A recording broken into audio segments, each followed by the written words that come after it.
And the ultimate place of having to trust God with brokenness was losing our little girl, Maria, and how that, you know, as well as many other chapters in my personal story have brought me to a place to realize that the most profound places that God's shown up in my life have been in those places where I can't fix it. And I have to, it's almost like my pastor says, we don't really ever cry Abba, Father, until we first cry Uncle, until we're at a point where we have to just say, God, I give up. I can't do this. I need you. But it was standing in Vanderbilt Hospital, having heard the news that our little girl had gone to be with Jesus.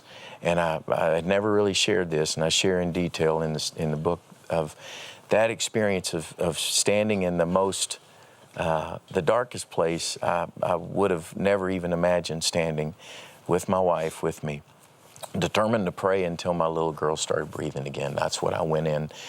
I knew the news was probably not going to be good. I was determined to go in and pray until they dragged me out of there, just to say, I'm not leaving until God gives our little girl back to us. And as my wife put her hand on my back and said, sweetheart, just whispered to me that I think she's with Jesus and we need to let her go. And I, as clearly as we're sitting here talking right now, I was standing at the door of eternity. It is absolutely real.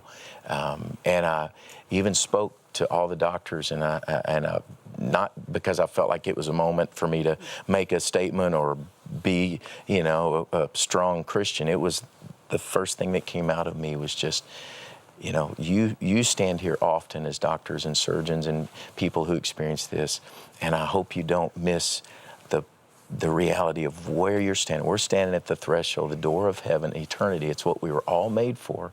It's what God created us for. We're all going to stand at this place. And my hope is that you would know the one who gives me and my wife hope to know that the story's not over yet. The story is not over yet.